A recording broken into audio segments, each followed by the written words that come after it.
사랑하는 주님, 물질이 우리에게 얼마나 소중한 줄 우리 주님이 더 잘 아실 줄로 믿습니다. 인생을 살면서 이 물질 때문에 울고, 이 물질 때문에 실망하고, 이 물질 때문에 비참할 때가 너무나 많습니다. 그러하기에 오늘 이 주님의 제단 앞에 드려진 물질은 성도들의 눈물이고 주님을 향한 진한 사랑이며 주께서 부르신 부름에 반응하는 제자의 헌신인 줄로 믿습니다. 주님, 그 마음을 기억하옵소서. 물질 봉헌한 성도들 물질만 봉헌하겠습니까?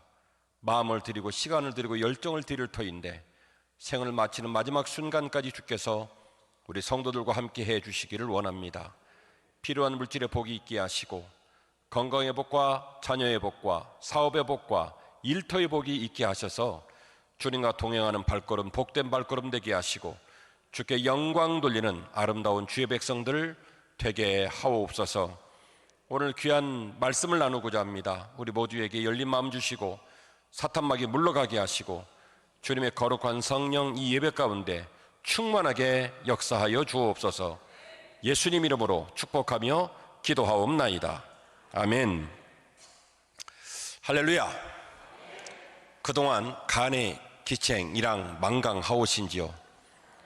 2022년도 우리 목사님이 저를 불러주셨고 2년 만에 또 왔습니다.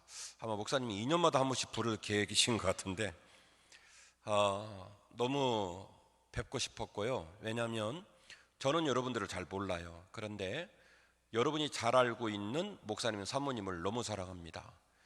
우리 목사님, 우리 사모님 우리 교회에 오셔가지고 찬양 연습하시는데요, 제가 그냥 넘어가는 법이 없어요. 사모님 오시면 어떻게더라도 제 마음을 비추려고 노력을 하는데 왜 그러냐면 겁나게 사랑해서 그래요. 그리고 우리 목사님, 여러분, 제가 선배님이라 드리는 말씀이 아니라 6.25 동란 이후에 이처럼 인격적이고 이처럼 젠틀하시고 이처럼 목사다운 목사님 아직 만난 적이 없습니다. 꼭 그 사실을 아셔야 됩니다. 우리 목사님 사모님 잘 따라서 생애 마지막 순간까지 믿음의 길을 완주하시기를 간곡히 부탁을 드리겠습니다. 아멘이시죠? 자, 오늘 말씀 제목 같이 하겠습니다. 갈대상자. 여러분 받으신 인쇄물에는 그래도 해보고 싶다 궁금하지요? 다음 기회에 오늘은 갈대상자 말씀을 나누려고 합니다. 여러분, 오늘 우리 집회가 50주년 집회잖아요. 성남중앙교회가 세워진 후 50년 세월이 지난 거예요. 어떻게 여러분 수월했겠습니까? 어려웠겠습니까? 아마도 어려움이 많았을 겁니다. 저는 순교자 집안의 후손이에요. 집안의 목사님 지난번에도 말했던 것 같은데 조금 있어요. 23명 정도 있어요. 총회장님 2분 나오셨고요. 집안 어른들이 전라북도 정읍군 소성면 애당리 772번지에서 23명이 돌아가셨어요. 교회 안에서 불타 죽었습니다. 그래서 믿음을 지키는 일이 얼마나 처참하고 어려운지 저는 몸으로 깨달은 사람입니다. 그런데요, 믿음은 얼마나 위대하냐면 총과 칼 앞에서도 믿음은 구부러지지 않아요. 총을 뚫고 나가고 칼을 뚫고 나가는 게 믿음입니다. 그러니까 그 믿음이 강하겠어요? 강하겠어요? 강하죠. 근데 믿음은 강할 뿐만이 아니라 또 약해요. 여기는 없고 우리 동네 어떤 권사님이 목사님 저 교회 안 나올래요. 그래서 저는 또 무슨 일이 벌어졌나 그랬더니 어떤 년이 내가 앉는 자리에 꼭 앉는데, 제가 이해는 해요. 여러분이 앉는 자리가 있어요. 거기 앉으셔야 마음이 편해. 제가 이해는 해요. 그런데 여러분 교회에 내 자리가 있어요 없어요? 너무 크게 하면 안 되고 없지요. 예. 그런데 정서적으로는 내 자리가 있어요. 그 자리에 앉으면 마음이 편해. 근데 어쩐 년이 와서 맨날 앉는 거예요. 그래서 얘기했대요. 이건 내 자리다. 그랬더니 그분이 그랬대요. 교회에 자기 자리가 어디 있어요? 먼저 온 사람이 앉는 거지. 그래서 교회를 안 나오겠다고 그러셨어. 달래는데 한 달 걸렸어요. 웃기죠? 총이 날라오고 칼이 내 목을 잘라도 신앙은 그 칼을 뚫고 나가고 총을 뚫고 나가는데요, 돌뿌리에 넘어지는 거예요. 총과 칼 앞에서도 물러서지 않는 신앙이, 어떤 년이 내 자리에 앉으니까 그 교회 다니기가 싫은 거예요. 이게 신앙의 두 얼굴이에요. 제가 올라오다 보니까 50주년을 맞이해서 여러분 지금 굉장히 많은 일을 하더라고요. 그 많은 일들을 해내고 나면 남은 50년, 100주년까지 성남 중앙이 쭉쭉쭉 밀고 나가나요? 쉽지 않을걸요? 저는 곧 죽어도 목사예요. 존경하는 선배님, 제가 너무너무 사랑하는 목사님이 저를 불러주셨지만 이 시간만큼은 제 자리예요. 하고 싶은 설교하다 갈 거예요.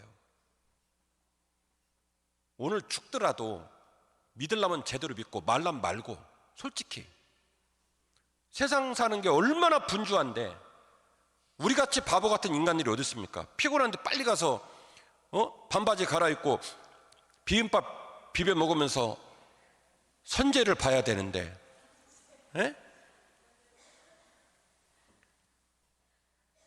내 돈 갖다 바쳐, 내 시간 갖다 바쳐, 죽어라고 일하고 또 혼나.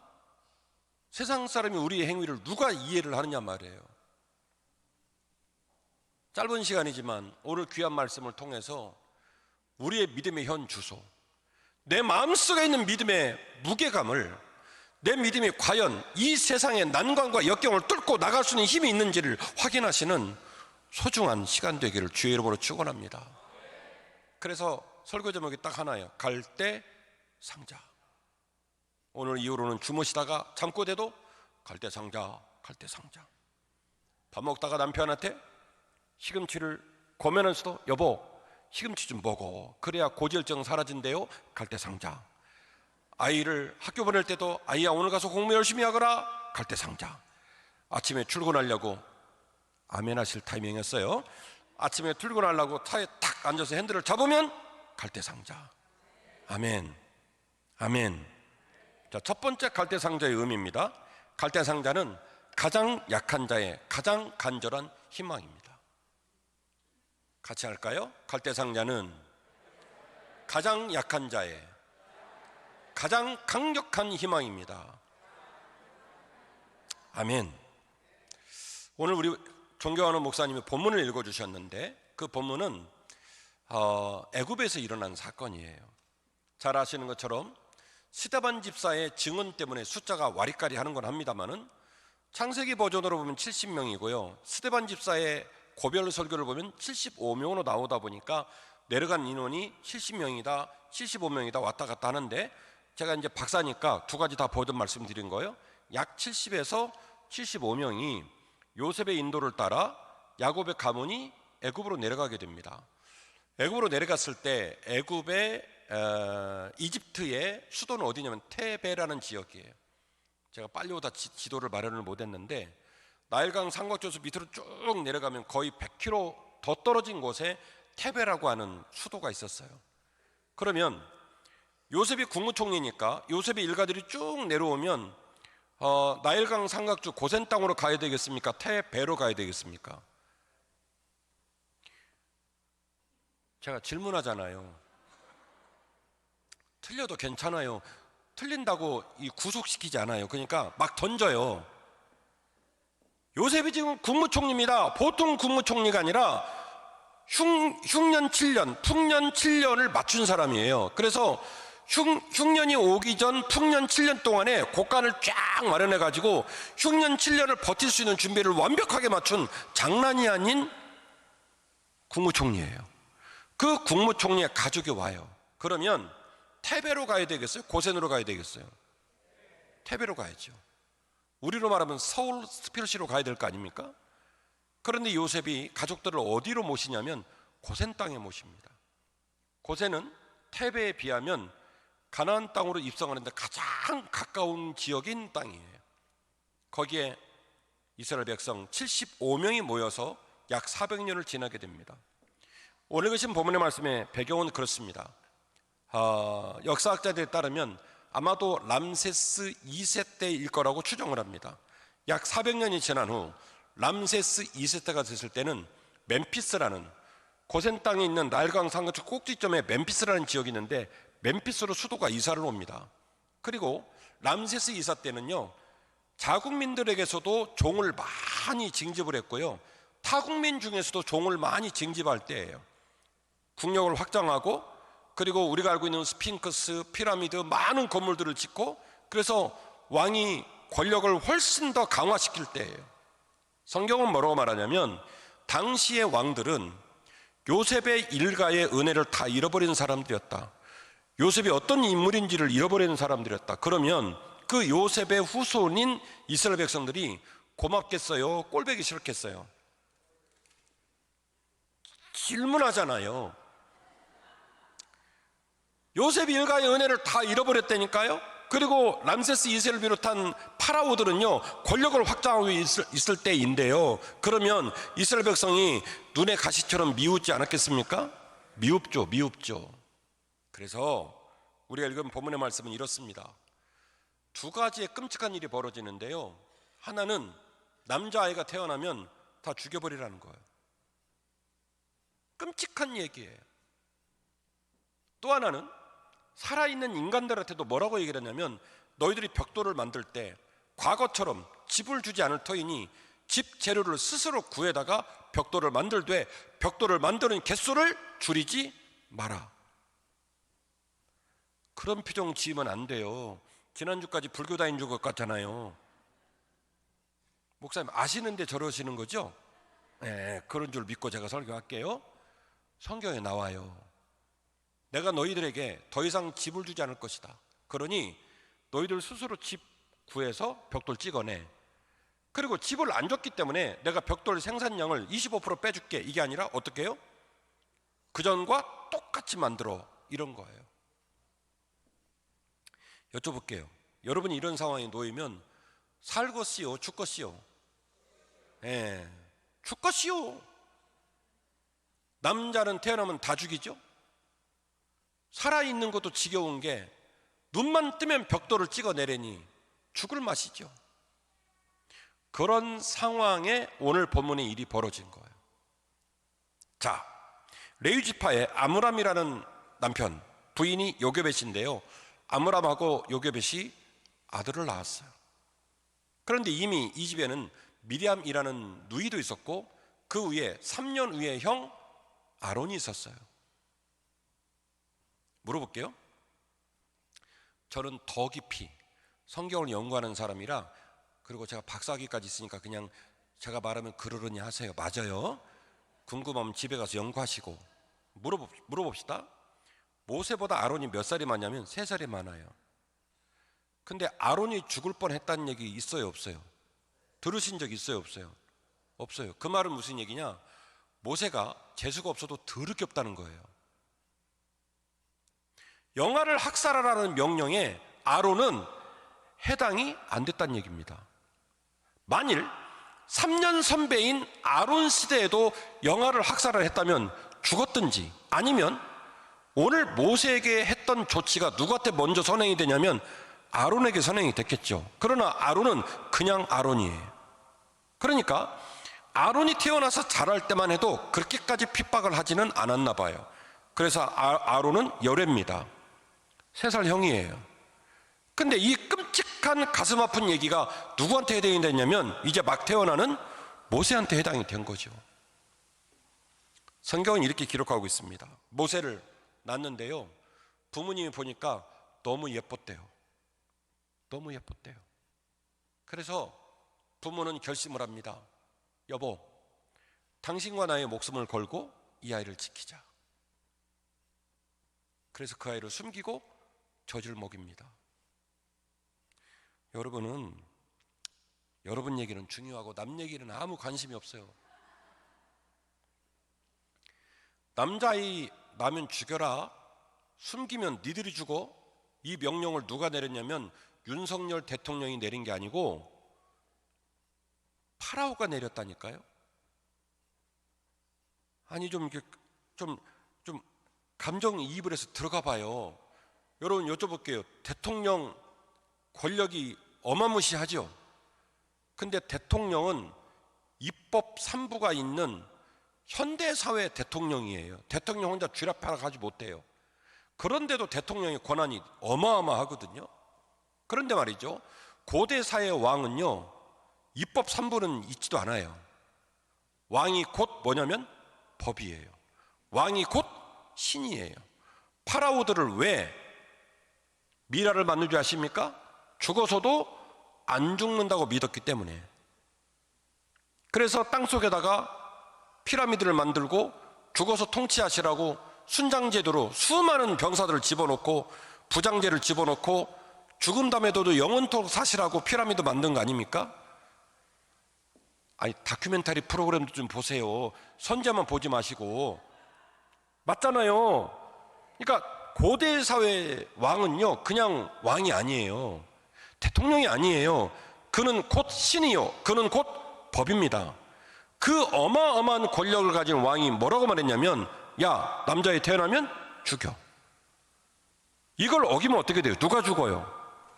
온 가족 다 죽습니다. 그런데 말이죠, 이 모세를 살리는 일에 부모님이 목숨을 걸었어요. 목숨을 걸고 3개월 동안 키웠는데, 이 모세가 그냥 너무너무 죽순자라도 잘 자라는 거예요. 그래가지고 3개월이 지났는데 애기 우는 소리가 드디어 집 담을 넘어가기 시작했어요. 지나가던 행인들이 애기 소리가 들리는 거예요. 분명히 이 집에는 애기가 난 적이 없는데 애기 소리가 들리는 거예요. 그러면 이제 드디어 다 죽는 거예요. 애도 죽고 부모도 죽고. 그래서 부모님이 더 이상 모세를 돌볼 수가 없어서 특단의 조치를 내리게 됩니다. 그 부모님들은 아이를 갈대상자에 띄울 생각을 했어요. 오늘 본문의 말씀 보니까 출애굽 2장 3절인데요. 더 숨길 수 없게 되매 그를 위하여 뭘 만들었냐면 갈대상자를 가져다가 역청과 나무진을 칠하고 아기를 거기 담아 나일강 갈대사이에 두었다. 여러분은 성경을 읽을 때마다 너무너무 은혜를 잘 받아서 저는 그게 진짜 궁금해요. 대단한 분들이다. 여러분, 이 부모님이 한 조치는 아무 의미 없는 조치입니다. 그저 지금 당장에 죽지 않을 뿐 사실은 아이를 죽음으로 내몬 것이나 진배 없는 거예요. 미국으로 가는 비행기에 태운 것도 아니고 일본으로 넘어가는 페리호에 태운 것도 아니고 어디다 태웠냐면 갈대상자에 태운 거예요. 여러분, 여쭤볼게요. 갈대상자를 물 위에 띄우면 그 아이는 사나요, 죽나요? 뭐요? 살아요, 죽어요? 아무도 몰라요. 그걸 어떻게 알아요? 여러분, 제 질문의 의도를 아직 파악 못 하셨어요. 물 위에 뜨는 물건을 인간이 만들잖아요. 그러면 그 물건은 목적이 있어요. 물 위에 떠서 사람을 살리겠다는 목적을 가진 물건이 물 위에 뜨는 물건이에요. 그걸 우리는 뭐라고 부르냐면 배라고 부릅니다.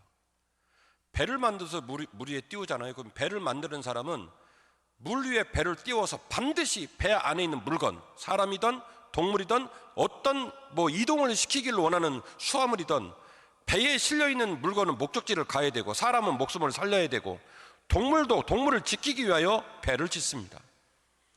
그러므로 배를 만들면 그 배는 생명을 목적으로, 살 목적으로 만드는 게 배예요. 그래서 배에는요 반드시 있어야 될 두 가지의 조건, 물건이 있어요. 첫 번째는 뭐냐면 추진력이에요. 추진력. 휴대폰이 은혜를 받고 있습니다. 배를 띄웠다. 그럼 그 배는 사람을 살릴 목적을 갖고 있고 사람을 살리려면 배가 스스로 움직여야 돼요. 움직여야 되니까 동력이 필요해요. 예컨대 요즘 여러분이 나가서 보는 야마하 모터를 달든지 아니면 돛을 달든지 아니면 하다못해 노를 달든지, 그렇죠? 야마하 모터를 달든지 돛을 달든지 노를 달든지 뭐라도 달아놔야 그 목적한 대로 배가 움직이는 거예요. 이게 첫 번째 물건이에요. 두 번째 물건은 뭐냐면 키가 필요해요. 추진력이 생겼어요. 모터가 돌든 바람이 불어서 돛을 펴가지고 바람으로 나가든 노를 젓든 어쨌든 배가 갑니다. 그러면 사람을 살리려면 목적한 방향으로 배가 가야 될 거 아니에요. 그래서 뭐가 달려 있어요? 키가 달려 있는 거예요. 키가. 그런데 말이죠, 갈대상자는 추진력도 없고 키도 없습니다. 그저 잠깐 떠 있는 거예요. 지금은 물이 안 들어와요. 역청을 발라놔가지고. 그러나 그 갈대상자가 도대체 이 아이를 살릴지 아무도 몰라요. 왜요? 추진력이 있어야 되죠. 키가 달려야 되죠. 그래야 직진하고 좌회전하고, 그래서 바람을 피하고 적군을 피하고 화살을 피하고 어딘가 목적적으로 이동을 해야 그 아이가 살 거 아닙니까? 그 아이를 죽일 수가 없어서 갈대상자에 태운 부모의 마음을 생각해 보자고요. 차마 죽일 수가 없어서 생태 같은 자식을 갈대상자에 뉘어놨어요. 난 지 3개월이에요. 그런데 그 갈대상자가 그 아이와 그 부모에게 어떤 의미를 갖고 있겠냐고요. 그 갈대상자는 추진력이 없습니다. 그 갈대상자는 키가 없습니다. 그러니 이 아이가 죽을지 살지 아무도 모르는 거예요. 바람만 불어도 흔들흔들거립니다. 유속이 빠르면 끌려나갑니다. 어떻게 될지를 몰라요. 세상 사람 눈에 비춰진 갈대상자는 아무 힘이 없는, 당장에 안 죽었을 뿐이지 아무 힘이 없는 눈물이 담긴 상자가 갈대상자예요. 여러분이 갈대상자를 말할 때마다 나름대로 기분이 좀 좋고 나름대로 소망을 느끼는 이유는 2004년에 우리나라를 떠들썩하게 했던 갈대상자라는 책 때문이에요. 이따가 소개하겠지만, 엄밀하게 말씀드리면 갈대상자는요, 눈물이 깃든 우리의 삶의 슬픔의 증거예요. 슬픔의 증거. 한 발짝도 내디딜 수 없고 내 인생의 미래가 어떻게 될지 아무도 말해줄 수 없는 눈물의 삶의 현장이에요. 제가 자식을 둘 낳습니다. 하나는 군대가 있고 하나는 고3입니다. 근데 우리 고3 둘째 아들이 매일매일 엄마가 깨워주셔야 학교를 가십니다. 고3입니다. 안 깨우면 주무십니다. 12시도 좋고 오후 3시도 좋고 주무시고 배고프면 엄마 밥. 제가 그랬어요. 너 나한테 왜 그러냐? 너 아버지는 할머니한테 단 한 번도 걱정과 근심을 끼친 적이 없다. 너 나한테 왜 그러냐? 그러자 우리 아들이 말씀하시기를, 그건 그거고 이건 이거고 아버지가 그랬다고 왜 나한테 그걸 요구하느냐는 거예요. 우리 아들은 길거리에 주워온 아들이 아닙니다. 제가 우리 집사람이라고 만들었어요. 제 피가 흘러요. 그런데도 제 맘대로 안 돼요. 어느 날 우리 둘이 뒤지게 싸웠거든요. 그랬더니 그럽디다. 아빠, 내가 술을 마십니까? 담배를 핍니까? 노름을 합니까? 여러분 무슨 말인가 싶죠? 우리 고등학생들 중에 60%가 노름을 해요. 여러분이 아는 뭐 섰다, 도리찍고땡 이런 거 말고 인터넷으로 하는 불법 스포츠 토토 같은 걸 한단 말이에요. 부모님 돈 갖다가. 자기는 그런 거 안 한대요. 그러니까 감사하래요. 그래서 제가 고맙습니다 그랬어요. 제 생각하고 우리 아들 생각이 너무 달라요.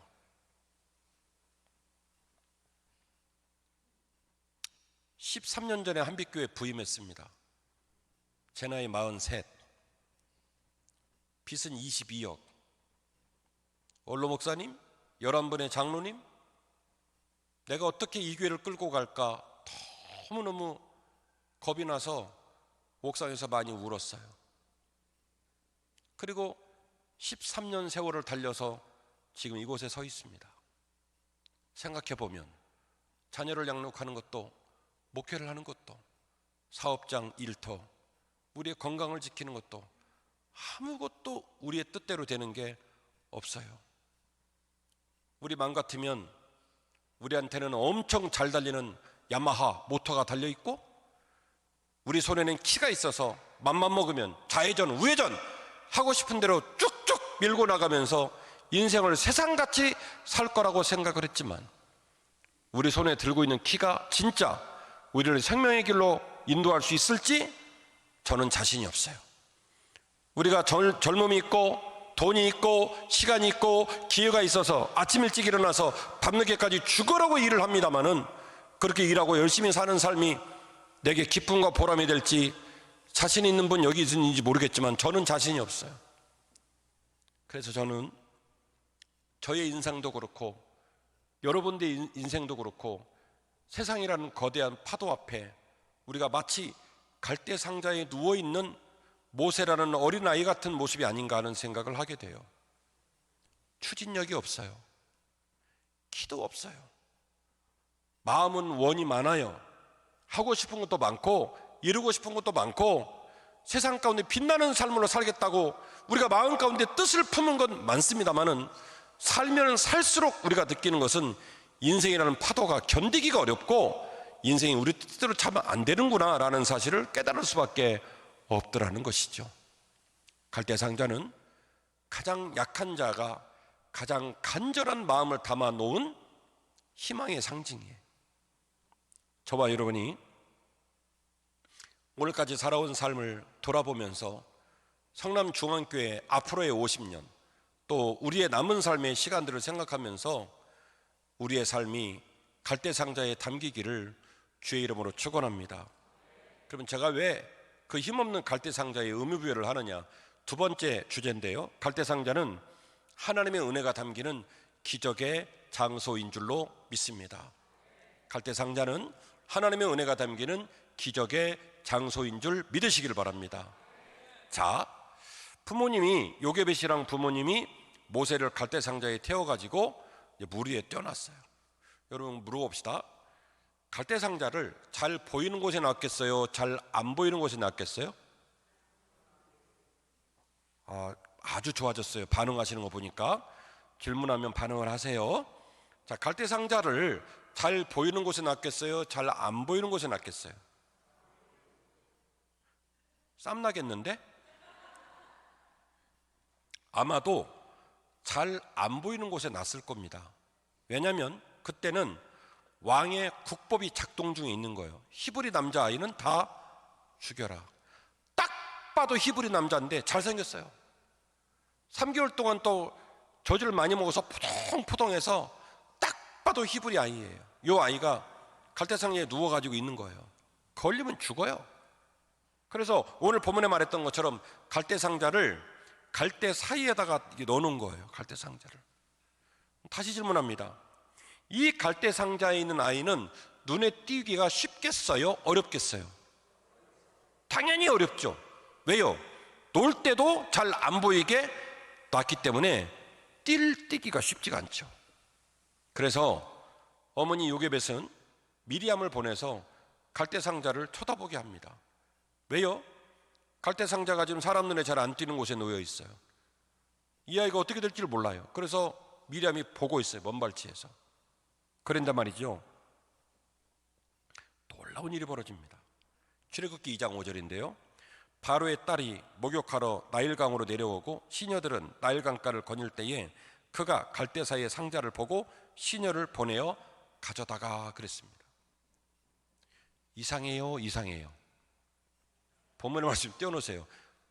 제 눈에만 이상해요? 이상해요, 이상해요. 아주 이상해요. 바로의 딸은 공주입니다. 공주가 나일강에 목욕을 하러 내려옵니다. 아무 데나 내려가겠습니까? 유럽 여행 가보세요.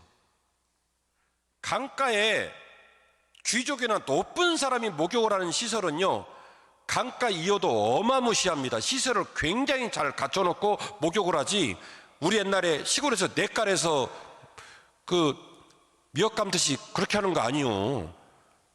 귀족들은 그렇게 안 놀아요. 아주 휘황찬란한 시설을 만들어 놓고 거기서 목욕을 합니다. 공주가 내려옵니다. 그런데 이 무슨 얘기입니까? 바로의 딸이 목욕하러 나일강으로 내려오고 시녀들은 나일강가를 거닐 그때에 그가 누가요? 공주가 그가 갈대 사이의 상자를 보고 시녀를 보냈다는 거예요. 이상해요, 이상해요. 완전 이상해요. 제 눈에만 보입니까? 하나님께서 티맵을 켜주신 거예요. 공주한테. 지금 빨리 내려가자. 지금 내려가야 맞나? 자, 직진. 좌회전, 유턴. 자, 20m 전부터 우회전. 어디로 보내는 거예요, 지금? 어디로 보내요? 갈대 상자가 있는 곳으로 보내는 거예요. 눈에 띈다, 안 띈다? 안 띈다. 하나님이 정확하게 보내니까 가는 거지, 그냥 뛸 수는 없습니다. 더군다나 공주는 아주 시설이 잘 된 곳에서 목욕을 하지 냇가에서 목욕을 하는 여자 아니에요. 그러니까 시설이 잘 된 목욕탕이 따로 있고, 지금 갈대상자는 어디 있냐면 갈대 사이에 숨겨져 있는 상황인데 그걸 누가 봤냐면 공주가 봤다는 거예요. 이거 쉬운 일이 어려운 일이에요. 매우 어려운 일입니다. 그걸 누가 하셨냐면 하나님이 하신 거예요. 엄마의 눈물을 보고 아빠의 눈물을 보고 아무것도 모르고 갈대상자에 누워서 쿨쿨 잠을 자고 있는 그 모세라는 어린아이 하나를 살리려는 하나님의 불덩어리 같은 관심, 하나님의 섬세하신 역사하심을 통해서 누구를 보냈냐면 공주를 보낸 거예요. 여러분 여쭤볼게요. 왜 공주일까요? 공주 말고는 그 아이를 살릴 사람이 없어요. 국무총리가 건집니까? 국방부 장관이 건집니까? 교육부 장관이 건집니까? 동네 아낙네가 건집니까? 길 간 아저씨가 건집니까? 건지기는 건지겠죠. 살려요, 못 살려요? 살려요, 못 살려요? 지금 열거한 인원들은 아무도 못 살립니다. 이 아이를 살릴 수 있는 방법은 왕의 가족 말고는 없어요. 왕의 가족 말고는 없어요. 그러니 하나님께서는 누구의 마음을 움직인 거냐면 공주의 마음을 움직인 거예요. 직진해라, 좌회전해라, 유턴해라. 누구 만나러 보내요? 갈대상자에 있는 모세를 만나러 보냅니다. 6절, 열고 그 아기를 보니 아기가 우는지라 그가 그를 불쌍히 여겨 이르되 이는 히브리 사람의 아기로다. 제 눈에만 보입니까? 공주가 다 가까이 왔어요. 뭘 덮어놨어요? 궁금해요. 뭐가 들어있는지. 그러자 하나님이 옆구리를 쿡쿡 치면서 울어. 때가 됐다. 울어. 신기하죠? 예. 멀쩡하게 있던 모세한테 하나님께서 아니 상상력을 동원해 보자고요. 하나님이 전화해가지고 드디어 때가 됐다. 울어. 그래서 이 보자기를 탁 제끼니까 이쁜 남자아이가 있는데 이 아이가 우는 거예요. 근데 공주가 그 우는 아이의 모습을 보고 너무 그 아이가 불쌍히 여겨진 거예요. 히브리 남자아이가 맞기는 한데 내가 이 아이 살려주고 싶다. 내가 이 아이 지켜주고 싶다 하는 감정이 생긴 거예요. 여러분 여쭤볼게요. 그런 결정 내리기 쉬워요, 어려워요? 어려워요. 왜냐하면 누구랑 대판 한번 해야 되냐면 누구랑요? 아버지랑 대판해야 돼요. 그런데 다시 말하지만 고대사의 왕은 누구도 죽였냐면 딸도 죽이고 아들도 죽이고 부인도 죽입니다. 고대사회만 그렇습니까? 2조 500년 사극 보시면 우리나라 왕들도 많이 죽였어요. 주몽 안 봤어요? 네. 우리나라 사극에도 많이 나오잖아요. 왕의 자리가 그래요.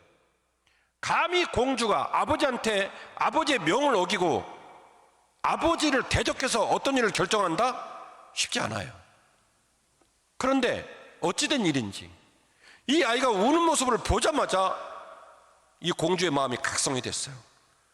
내가 내 아버지 앞에 목숨이 떨어져 나가는 일이 있다 할지라도 이 아이만큼은 살려주고 싶다. 그래서 그 아이를 끌어안고 그리고 양자로 영입을 하게 됩니다. 6절입니다.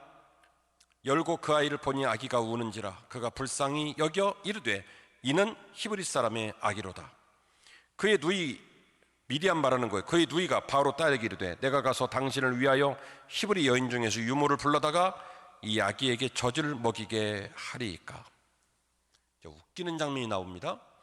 지금 그 갈대상자를 누가 보고 있어요? 누이인 미리암이 보고 있는 거예요.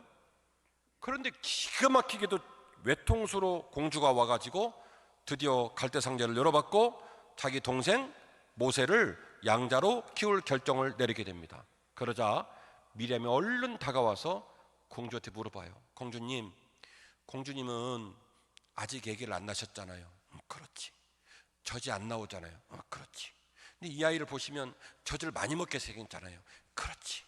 근데요, 제가 알고 있는 사람 중에 아주 젖이 많이 나오고 인자하시고 아이를 너무너무 잘 기르는 덕스러운 여인이 하나 있는데 소개시켜 드릴까요? 누구예요? 엄니요, 엄니. 내 새끼. 어머니예요. 어머니를 공주한테 소개를 한 거예요. 그 얘기를 듣자마자 공주가요, 야, 진짜 그런 사람 있냐? 그 사람 데려와. 그 사람 데려와서 그 사람한테 내가 양자로 삼은 이 아이를 잘 길러달라고 해. 그리고 놀라운 얘기가 나옵니다. 내가 이제 그에게, 그가 수고하고 애쓰니 내가 이제 그에게 월급을 줄 것이다. 아멘 하실 타이밍을 놓쳤어요.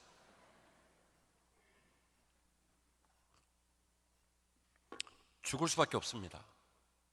살 길이 없습니다. 아이는 컸고 울음소리는 담밖을 넘어가기 시작했고 이 히브리 민족의 남자아이는 다 죽어야 되는 게 운명입니다. 그런 아픔, 그런 눈물, 그런 슬픔의 역사의 복판에서 모세의 부모님은 부모를 향한 부정과 모정을 담아 아이를 갈대상자에 태웠어요. 갈대상자는 추진력이 없습니다. 갈대상자는 키가 없습니다. 그러니 스스로 움직일 수도 없고 방향을 정할 수도 없고 그저 운명이 도와주면 사는 거고 운명이 안 도와주면 죽는 거예요. 마치 우리네 인생을 닮았습니다. 우리는 겁나게 잘난 척을 합니다. 아침 일찍 일어나서 하루 종일 열심히 삽니다. 이 사람을 만날까, 저 사람을 만날까, 이 일에 투자를 할까, 어떤 직장을 고르면 좋을까, 우리 아이들은 어떤 학교를 가면 좋을까. 며느리를 만났는데 며느리를 앞으로 보고 뒤로 보고 그냥 들어서 보고 돌려서 보고 난리를 치고 사윗감을 그렇게 난리를 치고 보면은 잘 알아요, 몰라요? 시집장가 안 오래봤어요? 그렇게 막 돌려서 보고 막 엎어서 보고 뒤로 보고 막 무게를 재보고 난리를 치면은 사윗감 며느리를 알아요, 몰라요? 몰라요. 몰라.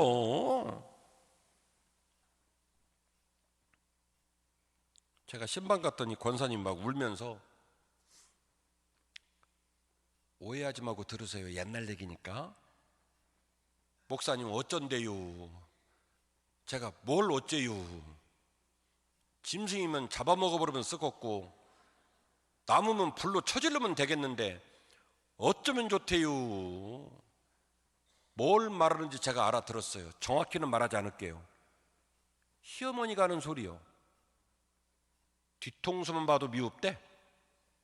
거기까지만. 산다는 게 쉽지가 않아요. 그래가지고 그 집 며느리 만났더니 며느리는 며느리대로 시어머니 때문에 너무너무 사는 게 힘들다는 거예요. 그러면 제가 축복해서 이혼해라 그렇겠습니까? 사는 거는 원래 아프고 힘들어요. 그 직장 들어가려고 죽으라고 공부해가지고 그 직장을 들어갔는데 그 직장 생활을 하면서 우리는 우울증이 오고 너무너무 괴로움을 당하잖아요. 어디 가면 누구를 만나면 다리를 쭉 뻗고 행복하게 살까요? 그런 곳이 어디에도 없어요. 아마도 그래서 저하고 여러분은 인생이라는 갈대상자에 누워있는 모세 어린아이처럼 사는 사람이에요.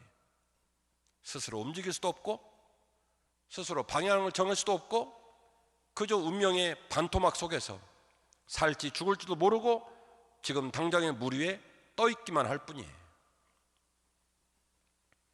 오늘 이 귀한 집회를 통해서 우리들의 마음 가운데 하나님, 우리가 약하고 부족하고 연약하지만 잠실에서 목사님 말씀 맞다나 우리들의 간절한 희망을 갈대상자에 담겠습니다. 성남 중앙교회 남은 50년도 하나님 손에 맡기고 내 남편, 내 아내, 내 아들, 내 딸, 내 인생도 하나님 손에 맡기겠습니다.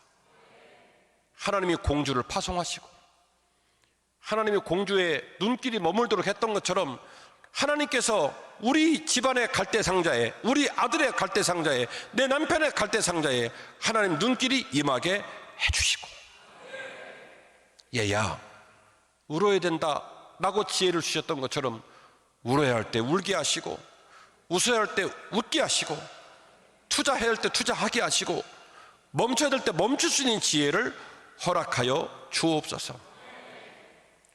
심지어 공주는 바로 어제까지 아이를 지킬 수가 없어서 울기만 했던 요게벳을 불러가지고 아이를 돌려주고 이제는 합법적으로 마음껏 양육할 수 있는 권리를 주고, 심지어 뭐까지 줘요? 이제는 월급까지 주는, 대박이죠.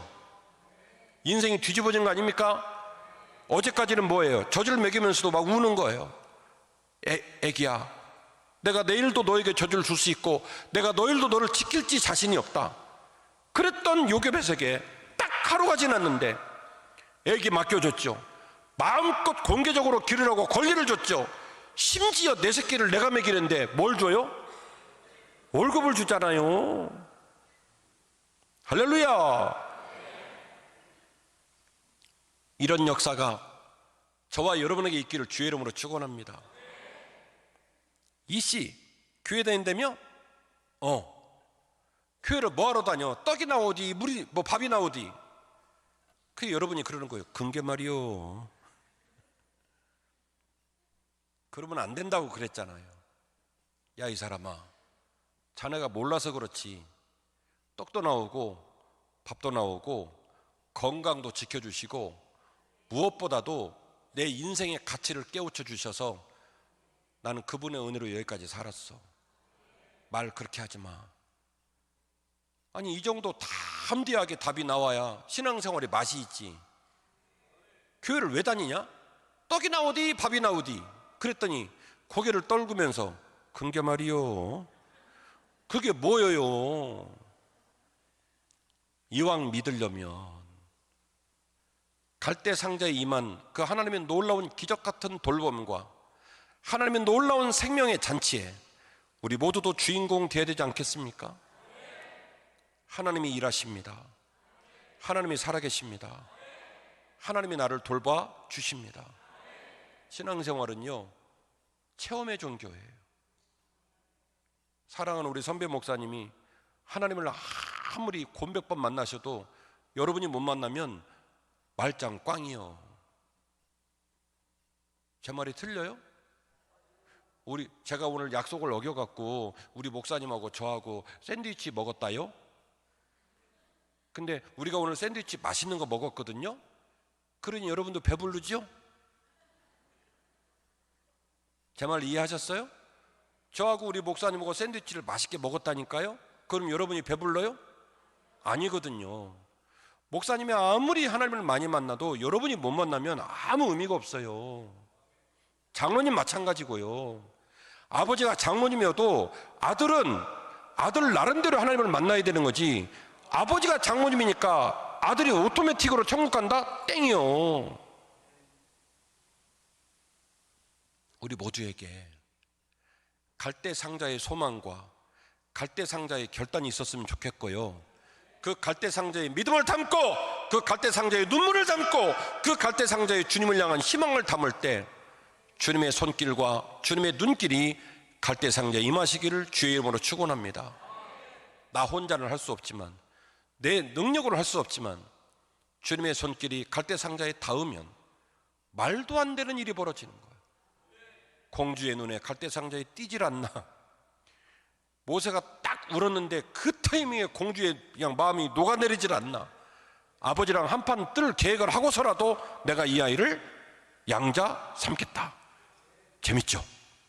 그러질 않나 요괴뱃을 불러다가 오늘 이후로 마음껏 길러라, 마음껏 젖을 먹여라, 매월 23일 날 월급까지 주겠다, 뭐 이렇게 된 거 아닙니까? 아, 이분들 참 기가 막힌 역사 아닙니까? 이런 역사가 저와 여러분에게 있기를 주의 이름으로 축원합니다. 제가 여러분에게 갈대상자 하니까 아직도 느낌이 좀 안 온 것 같아요. 오늘 말씀의 결론인데요, 갈대상자는 우리의 믿음을 지키는 하나님의 약속인 줄 믿으시기를 바랍니다. 갈대상자는 우리의 믿음을 지키는 하나님의 약속인 줄 믿으시기를 바랍니다. 갈대상자가 히브리 말로 테바예요. 뭐라고요? 갈대상자가 히브리 말로 뭐라고 한다고요? 테바. 뭐라고 한다고요? 테바. 테바 뜻이 뭐냐면 갈대상자. 출애굽기 2장 5절에서 10절 말씀을 읽으셨고, 거기에 갈대상자란 말이 반복해서 나옵니다. 히브리 원문을 보면 사본에 뭐라고 써있냐면 테바 이렇게 써 있어요. 그런데 말이죠, 이 단어를 사용한 또 다른 본문이 있어요. 놀랍게도 이 테바라는 단어 용법을 또 다른 물건을 쓸 때 이 테바라는 단어를 썼어요. 궁금하죠? 궁금한 표정을 지으시면 보여주고, 아니면 끝내버릴 거예요. 궁금하죠? 예, 띄워주세요. 출애굽기 2장 5절에서 10절 말씀에 나일 강가에서 모세를 구원하실 때 그를 태웠던, 여러분 보실 때 왼쪽에 작은 힘없는 물 위에 떠있는 바구니 하나 있죠? 저게 갈대상자인데, 저 단어를 뭐라고 썼냐면 테바라고 썼어요. 그런데 말이죠, 창세기 6장 14절에 노아의 방주를 만들 때 이 노아의 방주에다가도 우리는 갈대상자 따로 쓰고 있고 방주란 말을 따로 쓰고 있지만 사본에서는 이 두 단어를 동일하게 사용하고 있습니다.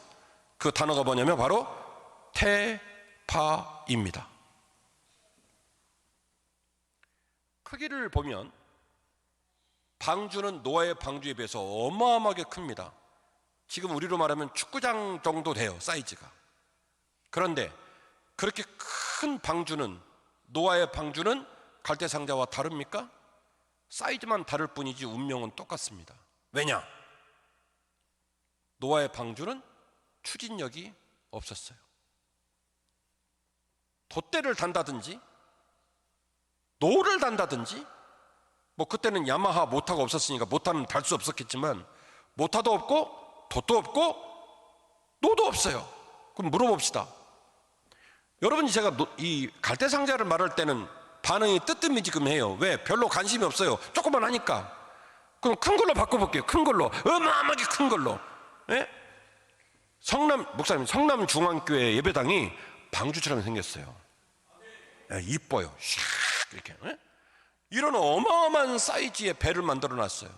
근데 어떤 정신 나간 인간이 이런 어마어마한 사이즈의 수많은 적재량을 가지고 동물도 태우고 사람도 타고 뭐 엄청나게 수송할 수 있는 그 엄청난 배를 만들어 놓고 정작 추진력을 그곳에 안 만들면 그 배 만든 인간은 정신 나간 인간이에요. 맞죠? 그럴 거면 배를 왜 만듭니까? 돛을 달든지 노를 달든지 뭐를 달아야 스스로 움직일 수 있어야 그 배를 탑승한 사람들이 소망을 갖죠. 움직여야 사는 거니까. 근데 노아의 방주도 역시 뭐가 없었냐면 추진력이 없었고요. 추진력이 없을 뿐만 아니라 뭣도 없었냐면 키도 안 달려 있었습니다. 김진호 목사님, 뭘 모르셨는데 키가 있습니다 라는 증거를 찾아오시면 제가 10만 원 드리겠습니다. 노아의 방주는 사이즈는 갈대상자하고 비교할 수 없었지만 죄송합니다마는 돛도 없고 노도 없고 키도 없었어요. 그저 물 위에 뜨기만 한 거예요. 그 말은 하나님이 돕지 않으면, 하나님이 이끌지 않으면, 아라랏산 갔다고 그랬죠? 아라랏산. 아는 표정 지어주세요. 나중에 어디에 내렸죠? 아라랏산. 예. 지금 가시면 아르메니아에서 보시는 터키 쪽에 아라랏산이 지금도 있어요. 예. 아는 표정 지어주세요. 예. 아라랏산에 노아의 방주가 다다르게 되는데 스스로 갑니까? 못 갑니까? 못 가요. 방향을 정할 수 없어요. 좌회전 우회전 안 됩니다. 유턴 안 됩니다. 스스로 움직일 수 없습니다. 그러면 그 노아의 방주는 희망의 상징이에요? 절망의 상징이에요? 절망의 상징이죠. 잠깐 동안 물 위에 떴을 뿐인 거지, 오도 가도 못하는 물건이 무슨 의미가 있겠습니까? 아닙니까? 여러분, 제 고향 군산인데요, 바닷가에 배를 운영하는 선장들이 제일 두려워하는 게 뭔지 아십니까? 엔진이 꺼지는 거예요. 엔진만 켜 있으면 이분들은요, 바닷가에서 잔뼈가 굵은 분이라 파도를 뚫고 배를 끌고 나갑니다. 배를 살려요. 그런데 파도가 치는 거, 바람이 부는 게 무서운 게 아니라 뭘 무서워하시냐면 기관실에 엔진이 멈추는 거예요. 엔진이 멈추면요, 조그마한 파도가 불어도 배가 뒤집어져요. 엔진이 붙어 있으면 파도를 타면서 뚫고 나가지만 엔진이 서버리면 배는 뒤집어집니다. 그래서 배라는 물건에 추진력이 없다는 얘기는 죽으려고 작정을 했다는 소리예요. 그런데 그 어마어마하게 큰 이 방주에는 추진력이 없었고 키도 없었다는 거죠. 참 놀라운 얘기입니다만은 결국에는 노아를 살리신 것도 누구의 능력이냐면 하나님의 능력이고요, 모세를 살리신 것도 누구의 능력이냐면 하나님의 능력입니다. 아멘. 더 나아가 신약으로 넘어오면 교회를 에클레시아라고 얘기하는데 하나님을 따르는 자들의 무리들의 모임이라는 뜻이에요. 나중에 알고 있는 것처럼 도피성 그리고 방주, 그 모든 의미를 어디가 수렴하냐면 신약 성경에 교회가 수렴을 합니다. 교회는 테바, 세상을 향한 방주예요. 교회는 갈대상자예요. 이 갈대상자인 교회가, 에클레시아가 세상을 살리는 거예요. 이곳에 온 사람, 이곳에 무릎을 꿇은 사람, 이곳에 마음을 맡긴 사람을 살리는 거예요. 저와 여러분의 능력으로 살리는 게 아니라 누구의 능력으로? 하나님의 능력으로, 하나님의 관심으로, 하나님의 눈길로, 하나님의 은혜로 온 백성을 살리는 테바, 방주와 갈대상자의 역할을 우리 모두가 감당해야 될 줄로 믿습니다. 마지막 말씀 드릴게요. 같이 하겠습니다. 하나님이 모세를 갈대상자로 쓰셨다. 아직까지 이 얘기는 저만 하고 다녀요. 아직까지는. 다시 주장합니다. 하나님이 모세를 갈대상자로 쓰셨다. 한 번 더 하실까요? 하나님이 모세를 갈대상자로 쓰셨다. 무슨 해괴망측한 주장일까요? 사도행전 7장 17절 이하의 본문을 읽어드리겠습니다. 하나님이 아브라함에게 약속하신 때가 가까우며 이스라엘 백성이 애굽에서 번성하여 많아졌더니 요셉을 알지 못하는 새 임금이 왕 위에 오르매 그가 우리 족속에게 교활한 방법을 써서 조상들을 괴롭게 하였고 그 어린아이들을 내버려 살지 못하게 하려 할세. 그때 모세가 낳는데 하나님 보시기에 아름다운지라 그의 아버지 집에서 석 달 동안 길리더니, 제가 지금 읽고 있는 본문은 스데반이 돌에 맞아 죽기 직전에 마지막 고별 설교를 한 본문을 읽고 있는 거예요. 버려진 후에 바로의 딸이 그를 데려다가 자기 아들로 기름해 모세가 애굽 사람의 모든 지혜를 배워 그의 말과 하는 일이 능하였더라. 나이가 40이 되매 그 형제 이스라엘 자손을 돌볼 생각이 나더니. 사도행전 7장 27장 지금 17절에서 23절 구간을 읽어드렸는데요, 스데반 집사는 이렇게 말을 합니다. 모세는, 나귀는 히브리 민족으로 태어났지만 모세가 양자로 삼았다. 그 바람에 왕자의 옷을 입고 살았고 그가 애굽의 모든 문명과 문화를 다 익혔다. 그리고 그는 비록 양자였지만 애굽의 왕자로 살았다. 여쭤볼게요. 그러면 신분 세탁이 완벽하게 이루어졌죠? 그러면 그는 이제 어떤 모습으로 살아야 돼요? 히브리 민족들, 동족들에게는 졸리실까봐 이런 표현 쓰는 거니까 용서하고 들으세요. 쌩을 까고, 전문 용어라서 다시 정정하겠습니다. 모른 척하고, 그리고 어떤 신분으로 살아야 되는 거예요? 왕자의 신분으로 사는 거예요. 이게 살 길이에요. 이게 모세의 운명이에요. 어렸을 때 죽을 뻔한 걸로 좋게요. 한 번 더 이상한 짓 했다가는 진짜 죽는 거예요. 그러니까 모세는 모른 척하고 이제 완벽하게 신분이 세탁됐기 때문에 어떤 신분으로 살면 되냐면 아무 문제 안 생겨요. 왕자의 신분으로 부드럽게 살면 인생에 아무 문제가 없어요. 그런데 사도행전 7장 말씀을 보니까 스데반이 이런 말을 해요.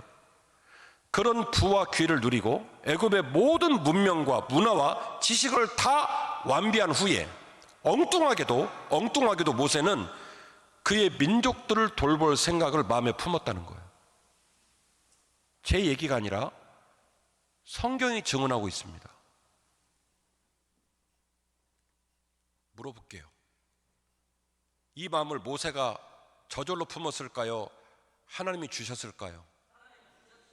예, 그건 모세만 아는 일이지만 합리적으로 추론이 가능해요.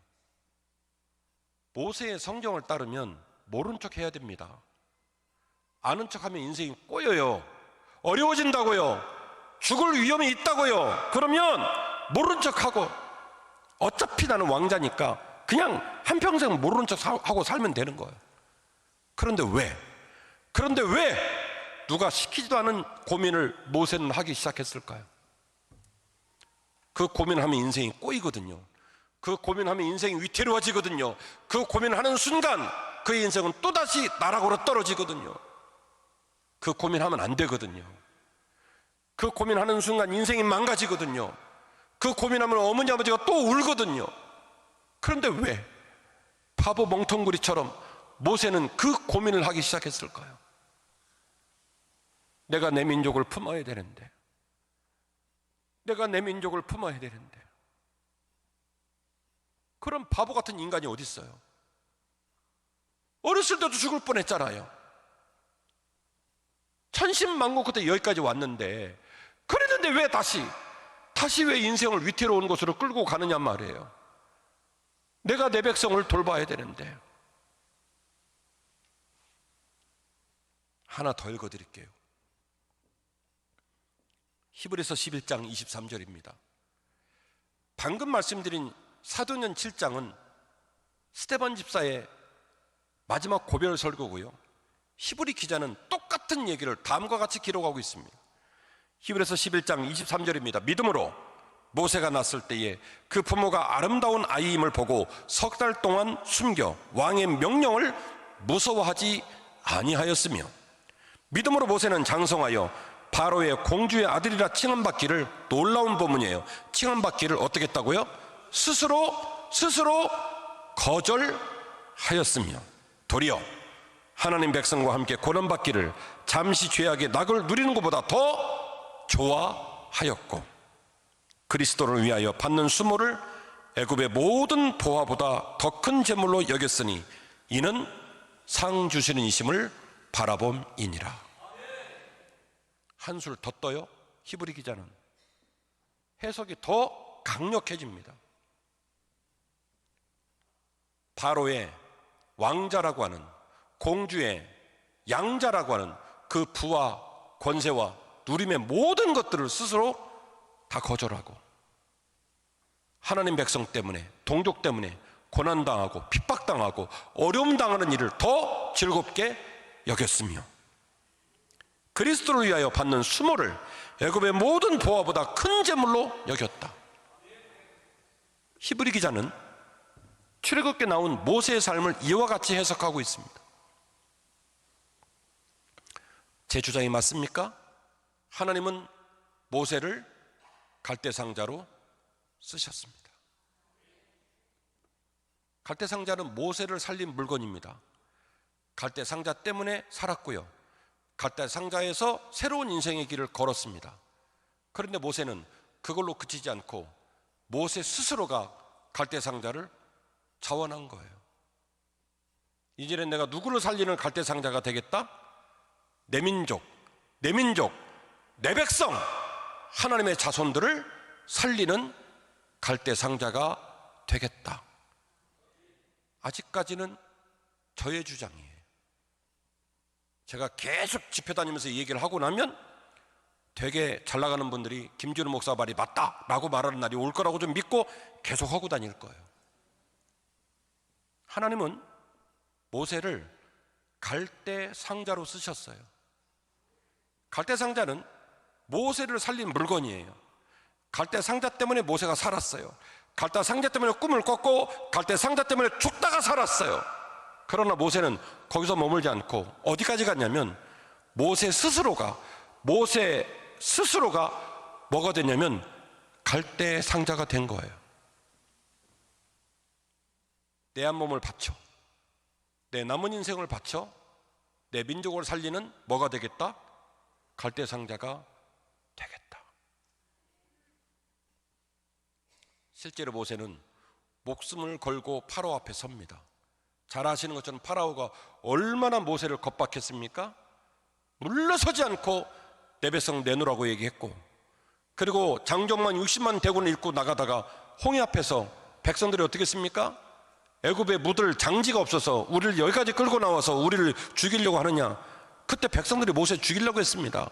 13개월 후 가데스 바네아에 가서 12장정은 들여보냈잖아요. 여호수아와 갈렙 두 사람은 그 땅을 호평했고 나머지 10명은 혹평했죠. 그때 무슨 일이 벌어졌습니까? 백성들이 짱돌을 들고 모세를 때려 죽이려고 했어요. 그가 갈대 상자를 자원함으로 그의 삶은 매우 위태롭고 매우 심란하고 매우 고단했습니다. 그러나 모세는 자기 사명을 위해 멈추지 않고 그 길을 걸어갔습니다. 누가 뭐라고 해도 이스라엘 백성 60만 대군을 출애굽시킨 사람은 누굽니까? 모세입니다. 광야 40년을 이끈 사람은 누굽니까? 모세입니다. 누구의 은혜로? 살아계신 하나님의 은혜를 받들어 갈대 상자가 되고 백성들을 이끌어 나간 거예요. 저는 잠실에서 왔습니다. 지난 2년 전 제가 여러분에게 말씀드리기를 인천은 여러분이 책임지고 잠실은 제가 책임지다 당부를 드리고 헤어졌어요. 잘하고 계신지 모르겠어요. 50년의 역사를 마친 성남중앙교회가 100년의 역사를 쓰면서 인천의 갈대 상자가 되어주시기를 주의 이름으로 축원합니다. 먼저는 여러분의 가정의 갈대 상자가 되어주십시오.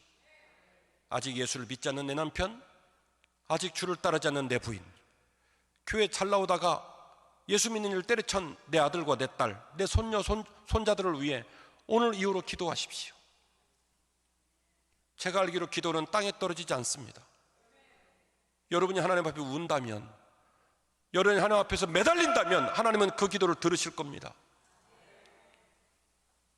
추진력도 없고 키도 없는 잠깐 동안 물 위에 떠있을 갈대 상자에 아이를 눕혀놓고 나이를 가게 그 갈대 상자를 띄운 요괴의 마음이 어떤 마음이겠어요?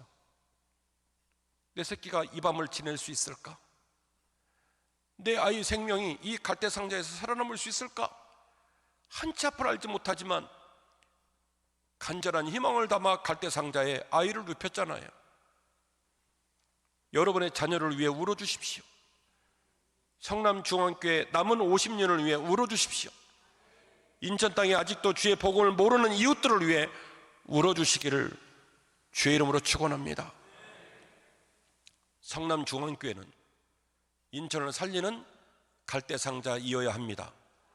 성남중앙교회는 인천을 살리는 방주이어야 합니다. 갈대상자의 은혜로 우리가 살고 우리 스스로가 갈대상자를 결단해서 그 갈대상자의 사명으로 이 땅을 돌보고 우리 가정을 돌보고 우리 인생을 살리는 저와 여러분이 되시기를 주의 이름으로 축원합니다. 사진 하나 떼어주세요. 찬양단 올라오시고. 김영애라는 분이 누구냐면 한동대학교 총장님 부인이에요. 지금 이 책이 2004년도에 세상에 나왔습니다. 한동대를 설립한 해는 1994년이에요. 그럼 몇 년 후예요? 10년 후. 한동대 총장님은 원래 카이스트 교수였어요. 잘 나갔어요. 카이스트 교수니까. 그런데 카이스트 교수로 잘 나가는 이분을 한동대 총장으로 부릅니다. 여러분 같으면 가야 되겠어요? 가지 말아야 되겠어요? 한동대 교수라니까. 아니죠, 카이스트 교수라니까요. 카이스트. 예, 가야 되겠어요? 가지 말아야 되겠어요? 아마도 가지 말아야 되겠죠. 그런데 한동대 총장은 한동대 총장으로 가는 일을 받아들이고 헌신했습니다. 그리고 그 바람에 94년부터 2004년 일기까지 한동대 총장을 지내면서 고소를 몇 번 당했냐면 40번 당했어요. 그리고 끝내는 5개 투옥됐습니다. 진풍경이 벌어진 것이 한동대 학생들이 장미꽃송이를 만들어서 학교 등교하러 갈 때 교도소 담벼락에다 그걸 놓고 투옥 중인 총장을 위해 기도해주고 학교를 가는 초유의 사태가 벌어졌습니다. 10년의 세월 그 모질고 어려운 길을 걸어가는 남편을 지켜본 김영애 총장 부인께서 그 남편의 삶을 바라보고 2004년에 세상에 낸 책이 이른바 갈대상자라는 책이에요. 이 책이 세상을 뒤집어 놨어요. 베스트셀러가 되고 심지어 믿지 않는 분들도 이 책을 사서 봤어요. 그래서 전화위복이 되어서 이 책이 세상에 소개되어지고 한동대의 존재, 한동대 총장이 걸어온 이야기가 많은 세간의 사람들에게 확산되면서 옥에서 추록을 하게 되어지고 오늘까지 한동대가 이 땅을 섬기며 주의 복음을 증거하고 있습니다. 내려주세요. 사랑하는 성도 여러분, 이제 다 끝났으니까 저희 찬양하고 함께 뜨겁게 기도하고 제가 축도하고 마칠 거거든요. 그러면 또 저는 잠실 가서 열심히 목회하고 여러분은 여기서 열심히 기도하세요. 하나님께서 우리 기도를 들으실 줄 믿습니다. 세상이 몰라줘도 하나님이 알아주면 돼요. 예수 믿는 거 원래 쉽지 않아요. 원래 외로워요. 때로는 두려워요. 갈대상자의 소망이 뭐가 있겠어요? 스스로 움직일 수도 없죠. 방향을 정할 수도 없죠. 그저 물 위에 떠오는 갈대상자는 하나님의 손길이 내려와야 의미가 있는 거예요. 하나님이 움직여줘야 의미가 있는 거고요. 하나님께서 도와주셔야 그 갈대상자는 기적의 도구가 되는 거예요. 하나님, 내 남은 삶 항상 갈대상자를 묵상하겠습니다. 어려움 당할 때마다 갈대상자를 묵상하고 기도할 거고요. 자녀를 양육할 때 자녀들이 막 대들고 엄한 짓 할 때도 갈대상자를 생각하면서 믿음으로 이길 거예요. 제 삶이, 우리 교회가 이 땅에 갈대상자가 되기를 소원하는 마음으로 살 거예요. 하나님, 그러니까 저 좀 도와주세요. 저 좀 붙잡아 주세요. 그런 마음으로 남은 삶을 살아주시기를 부탁을 드리겠습니다. 함께 찬양 부를 텐데, 찬양은 곡조 있는 기도를 했습니다. 이 찬양의 가사가 너무 좋아요. 찬양하시면서 기도하시고 또 기도하시면서 찬양하시고 이 찬양 부르시면서 우리 마음을 하나님께 드리는 귀한 시간 되기를 원합니다.